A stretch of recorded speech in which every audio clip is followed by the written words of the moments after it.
thinking it gets exhausting. Here, we keep it real.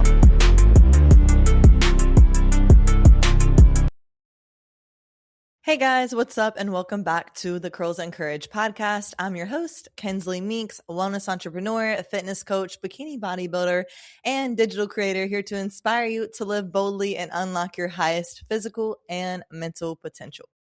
Hope y'all are having a blessed start to your year so far, and thank you so much for your patience. You guys know I took a little bit of a break from podcasting just to really make the show better. So today is the first episode of season 2, which is crazy to me because we're like 90 episodes in now. And funny thing is, I don't even like to talk that much. So it's kind of crazy that I'm a podcaster, right? But this season is going to be an exciting one, full of juicy solo episodes, wild story times, educational health and wellness content, of course, inspiring guest interviews, and so much more.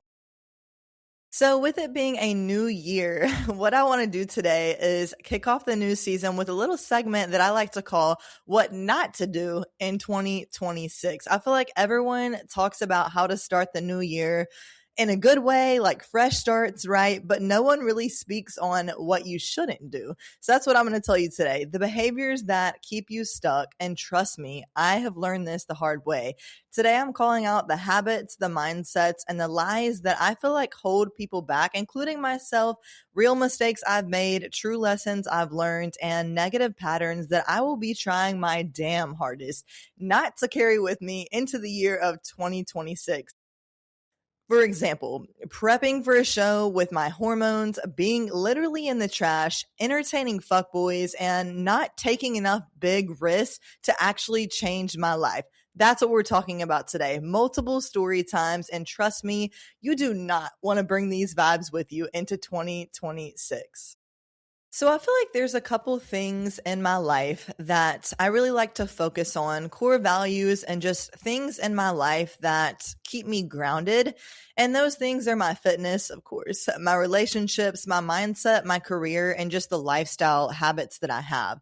And these things matter because they help you stay intentional, make better choices, and live a life that is more purposeful and fulfilling, right? So the first thing I want to talk about is fitness, what you shouldn't do with your fitness goals in 2026. One big mistake I made in my past was listening to too many people versus myself in my personal fitness journey. So have you guys ever heard of that phrase, too many cooks in the kitchen? It's classic. I know it can be overused, but it's super relatable. Think about this. You're trying to make a pizza, okay? But you got 10 different chefs crammed into a 150 square foot kitchen. One wants mozzarella, one wants feta, one's all about pepperoni on the pizza, and the other one is stressing the pizza has to have pineapple. Chef number 7 is yelling for red sauce. Chef number 8 is yelling for white sauce. You guys see where this is going. That pizza is going to be a terrible combination. I'm talking the worst pizza of all time. It's like a culinary crime scene at this point because there's just too much going on. Too many opinions, too many voices, and too many people involved. And when everyone is trying to control the dish, nothing is going to turn out right. But I'm not even trying to talk about pizza too much today. On a side note, I actually have not had a slice of pizza in like 10 years, okay? So let me relate this back to fitness. One of my bodybuilding preps, I was prepping for multiple shows, but I was feeling so bad, you guys. My skin was absolutely terrible during this show prep. My sleep was non-existent. My hormones were completely destroyed. I'm talking about estrogen, testosterone, progesterone, very important hormones to have as a female, just bottomed out at 0. And that really affects your mood and your quality of life, among so many other things. Not to say also my mental health, it was also in the garbage, okay? So at this point, I'm probably 16, maybe 12 weeks out from my show. And I'm trying to determine whether or not I should continue to do this show and go through these preps, or whether I should take a step back, or whether I should reassess the game plan or try something new. I was feeling absolutely terrible. So at this point, I decided to seek advice. But in the back of my head, y'all, I knew what I should have done. Like I knew it was time not to compete at that moment. Even if I wanted to, it just wasn't a good idea. So I reached out to my coach, my family members, a few of my friends, other competitors, multiple doctors in Miami, doctors back home in Alabama, where I'm from, and even people I didn't know on social media. Like, how is Greg Duchette gonna help me out in this situation? You know what I mean? So I'm basically juggling conflicting advice as to what I should do. Just push through and compete, or take time off, or try this new supplement, or discontinue this supplement that you're taking, try this strategy. You know, the list goes on and on. So at this time of my life, I knew 100% that my health, my relationships, my career, they were all suffering. And I wasn't even passionate like about stepping on stage, which is something I don't go through very often. Like, I'm a very passionate person, but at this point in my life, it was not happening. So I should have stepped back, and I knew that. But no. My determined self, I decided to fly back home to Alabama a couple weeks out from my show, see a doctor there, and just keep competing at all costs. Doesn't matter how I feel, how I look, I'm just going to keep going. And by the time I got done with this show, I honestly don't think I've ever felt worse in my entire life. Mentally, physically, and spiritually. To be honest, I felt like straight garbage, okay?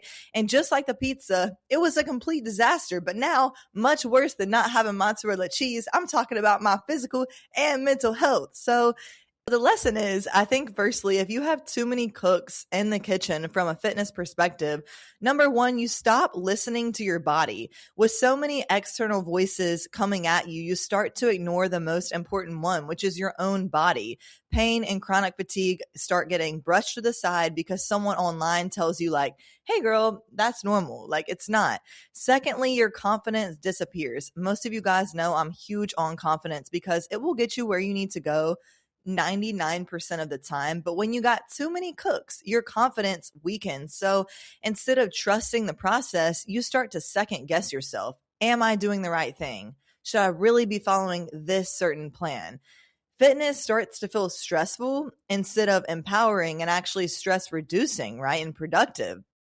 Thirdly, program hopping kills your progress. So when you're constantly switching up your routine, jumping from one plan to another plan, you never give your body enough time to adapt to the first plan. So consistency when it comes to fitness is what's going to win every single time. Consistency and, of course, a good plan. You have to stick with something long enough to actually see progress, which I see this way too often. We want things so quick and so fast that we don't take the time and energy to actually invest in something that is going to make us better for a long period of time. We try something for a couple weeks, it doesn't work out, and so we try something new. And that is not the way to go if you want to see true results in your fitness, okay? It's not a one size fits all. It's not a quick fix. It's honestly consistency for your entire life to get better. So just because Kylie Jenner is out there doing some certain protocol or exercise doesn't mean you should be doing it, okay? You got different genetics, different trainers, different goals, different needs, different resources, just different, okay? So when it comes to fitness, advice is helpful, but too much just becomes noise. So you end up having no clear plan, no real progress, and a whole lot of confusion. And on top of that, your body will probably feel like trash, just like mine did. So in 2026, having too many cooks in the kitchen is a hard pass. You have to build sustainable fitness habits, listen to your body, and build confidence and self-trust within yourself. All right. Second thing I want to talk about is relationships. Such an important value of mine and something that I know we all relate and struggle with. One big mistake I made last year was ignoring red flags in a relationship because I did not want to be alone. This is a perfect example of what not to do. Okay, so my Miami girls, y'all feel me on this. Dating in Miami is like a group project, but nobody is communicating. It's like everyone is single, but nobody is available. The thing about me is I'm extremely independent and chill, especially compared to most people and most females especially, I would say. However, living in a big ass city alone 24/7, there are going to be times where a little bit of company would be nice.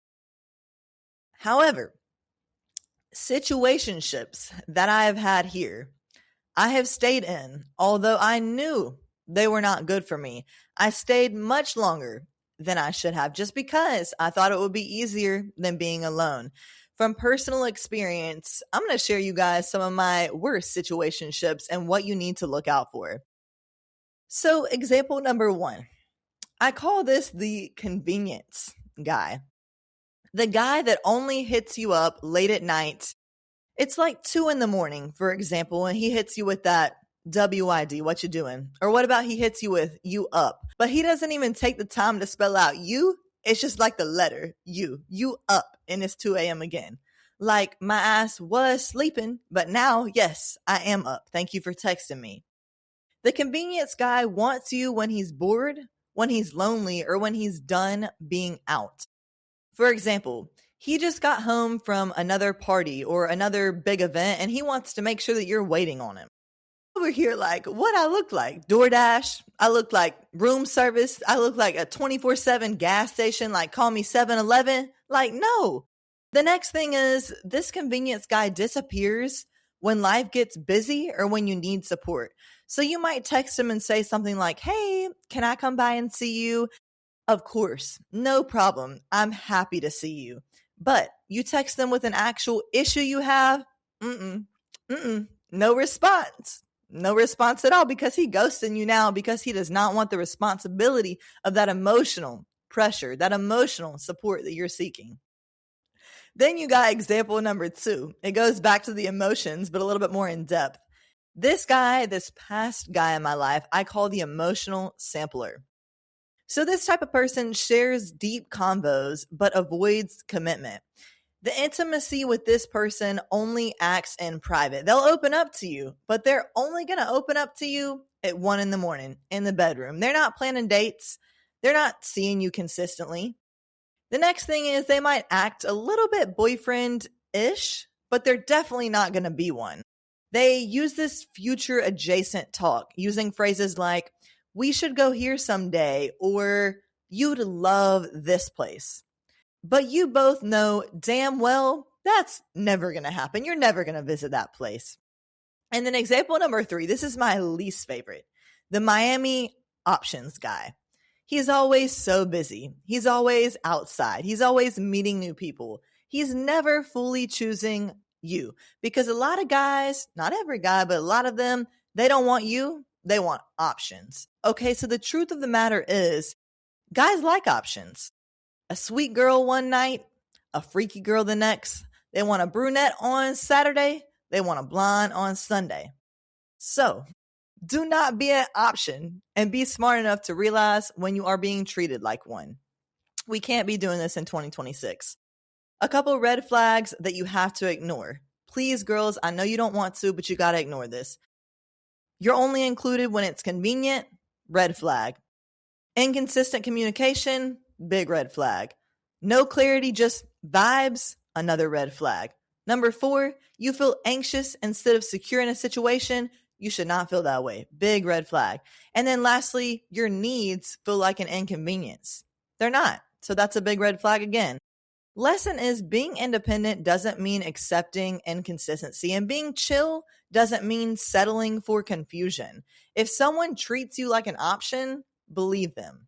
You got to be honest with yourself, learn to set boundaries, and actually honor your own needs.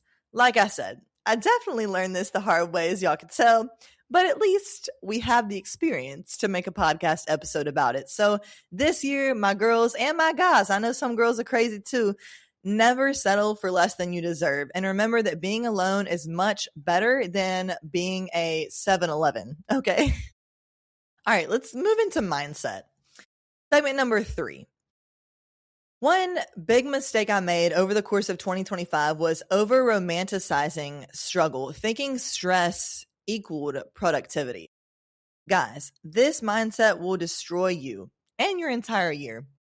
My mindset, really, I would say early to mid 2025, I thought stressing constantly meant that I was winning at life. Ooh, I'm struggling right now. That just meant that I was doing something right. My behavior, never letting my body or my mind actually rest, cutting things out that I actually enjoyed because they didn't feel productive, feeling guilty for slowing down or taking time away from work, measuring success by how drained I felt. If I wasn't pushing, I felt like I was failing. And a lot of people can relate to this because of the hustle culture that we live in today. And listen, I'm all for hustle. I'm all for ambition. You have to work hard to get to your goals. But to live in that push season 24/7, it will not serve you. It will not make you better. It will only leave your body feeling exhausted, your mind as well, and it will also leave your life feeling empty. So the lesson I learned is rest is not quitting. It's actually how you make the hustle more sustainable. So start before you're ready on things that you want to do. Stop glorifying stress that is not necessary. Focus on smart and consistent effort over a period of time.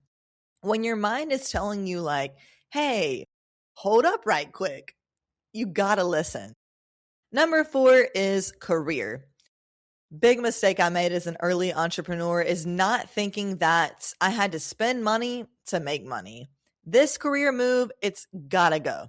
As an entrepreneur, I have a lot of experience, especially I would say for my age, I'm 24, trying new things, seeing what works and what doesn't, failing, and then getting back up and trying again.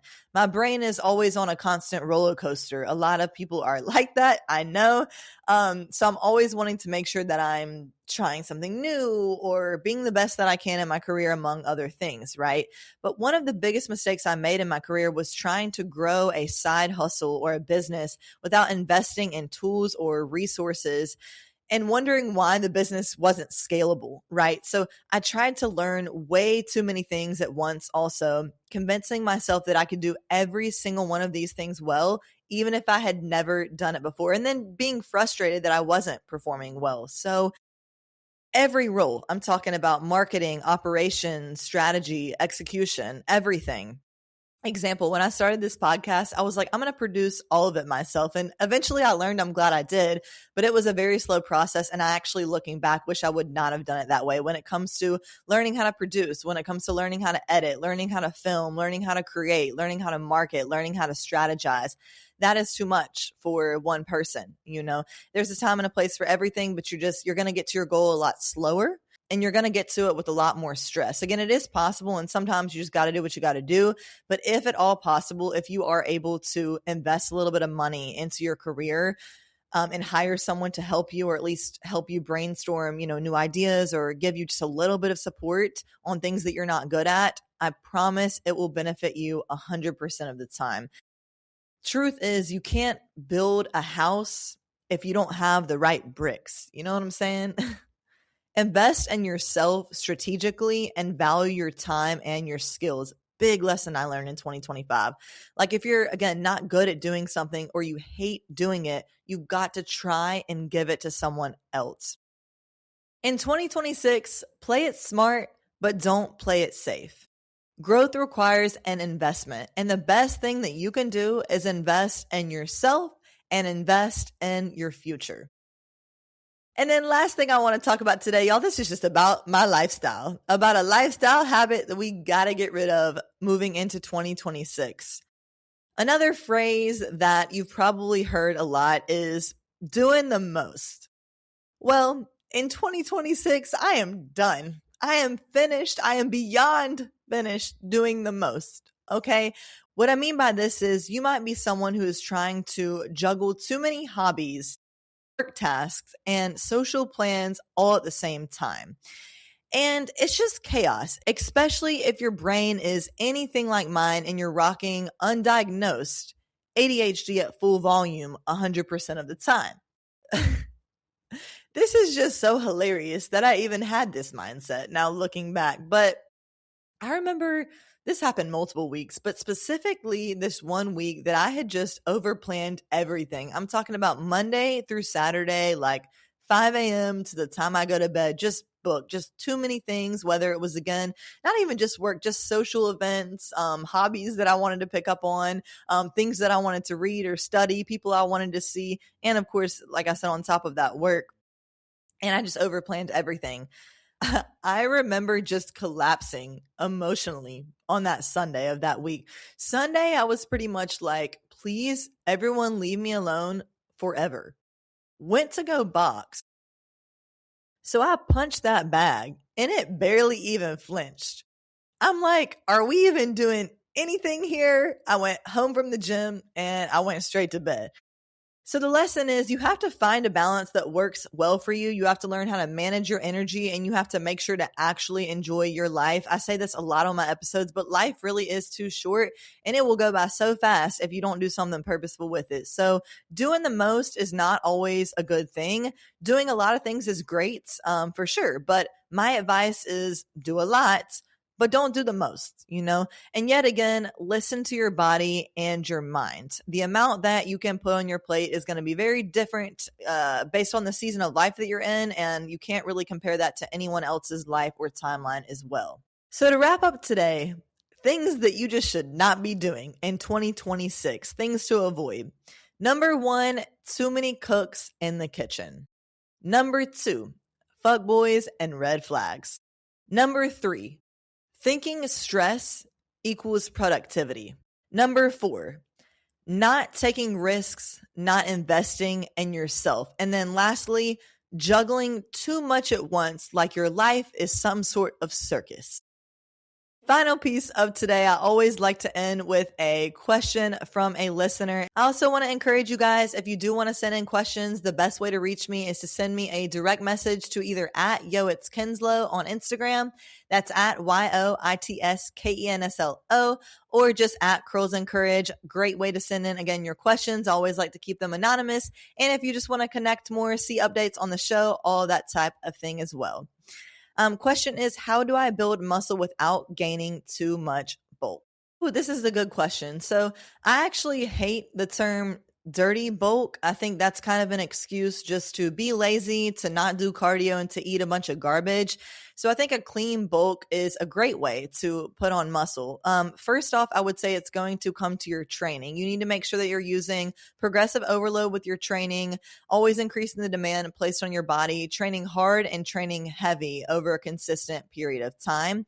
Next, you want to eat in a caloric surplus, which just means that you are eating more calories than you are burning every single day, but the surplus doesn't need to be 1,000 calories. It doesn't need to be crazy. I think just a moderate surplus is a good way to go. Still prioritizing clean macros, keeping the protein intake high. That's going to be great for building muscle. And then keeping carbohydrates a little bit higher as well, giving you more energy. And then keeping fats a little bit lower. That's a great way to bulk as well, because you don't want to put on too much excessive body fat, right? Next tip I have for you is I would try eating a little bit differently on the days that you're resting. So say that you're strength training hard and heavy 5 times a week. You're going to want to drop your calories the other 2 days of the week. Try dropping the carbohydrates a little bit because you don't need those extra carbs as fuel during your training. You could bump the fats up slightly on those days and keep the protein around the same. That way you're not in this, high of a bulk on the days where you're not doing as much, you're not burning as many calories. And again, you're not necessarily needing those extra calories or fuel source. Prioritize rest and recovery, of course. And then lastly, track your progress. You have to know what's working and what's not, and then make adjustments from there. On a side note, if you do need help with your nutrition programming, you need help with your training, I am taking new clients this year, online clients that is, so super excited to help you guys. If you are, again, interested in that, please shoot me an email at kensleymeeksfit@gmail.com to get started. Super passionate about what I do and would love to help you guys get those gains this year. But hopefully that answers your question. Hopefully it helps. I encourage you guys, if you enjoyed today's show, please let me know by rating and reviewing the show on any major podcast platform. Share it with a friend who needs to hear it. Also, subscribe to the YouTube channel. Show it some love. That would mean the world to me. I appreciate you guys. Check out the podcast every Thursday on WDJY 99.1 FM radio as well. We'll leave that link in the show notes. And as always, I hope you guys have an amazing rest of your day, amazing rest of your year. Thanks again for watching or listening to today's show. Let's make it a good year. Wishing y'all prosperity, wishing y'all blessings, wishing you guys peace and gains, of course. I will talk to y'all next Thursday. Appreciate y'all. Bye.